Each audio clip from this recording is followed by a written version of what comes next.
ಪಕ್ಕದಲ್ಲಿ ಎಲ್ಲ ನೀರಾವರಿ ಮಾಡಿ ಅಡಿಕೆ ಎಲ್ಲ ತುಂಬ ಚೆನ್ನಾಗಿ ಹಾಕಿ ಎಲ್ಲ ಫಿನಿಶಿಂಗ್ ಮಾಡ್ಕೊಂಡವ್ರೆ.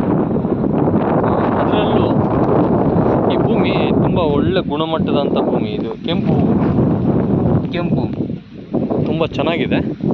ಜನರಲ್ ಪ್ರಾಪರ್ಟಿ 1.5 ಎಕರೆ ತಾರ್ ರೋಡಾಗಿ ಅಪ್ರೋಚ್ ಆಗಿದೆ. ನಿಮಗೆ ಅದು ತೋರಿಸ್ತೀನಿ ನೋಡಿ. ಇದು 40 ಮೀಟರ್ ಇದೆ. ಚಳ್ಳಕೆರೆ ಚಿತ್ರದುರ್ಗ ಹೈವೇಗೆ ನಿಮಗೆ 4 ಕಿಲೋಮೀಟ್ರ್ ಒಳಗಡೆ ಇದೆ. ಈ ಥರ ಇದು ಫ್ರಂಟ್ ಪ್ಲೇಸು. ಇದು ನೀಟಾಗಿ ಬರುತ್ತೆ ಲ್ಯಾಂಡು. ಇದೆಲ್ಲ ಗಿಡ ಎಲ್ಲ ಅಚ್ಚುಕಟ್ಟಾದ್ಮೇಲೆ ಭಾಳ ಚೆನ್ನಾಗಿ ನಮ್ಗೆ ವೀಡಿಯೋ ಮೂಡ್ ಬರುತ್ತೆ. ಇದರಲ್ಲಿ ಇಂಟ್ರೆಸ್ಟ್ ಇದ್ದವರು ಕಾಲ್ ಮಾಡಿ. ರೇಟ್ ಬಂದುಬಿಟ್ಟು ನಿಮಗೆ 1 ಎಕರೆ ಬಂದುಬಿಟ್ಟು ನಿಮಗೆ 20 ಲಕ್ಷ ಹೇಳ್ತಾಯಿದ್ದೀನಿ. ನೆಗೆಷಬಲ್ ಮಾಡಿಕೊಡ್ತೀನಿ. ಭಾಳ ಚೆನ್ನಾಗಿದೆ ಜನರಲ್ ಪ್ರಾಪರ್ಟಿ. ಜೈ ಹಿಂದ್ ಜೈ ಭಾರತ್.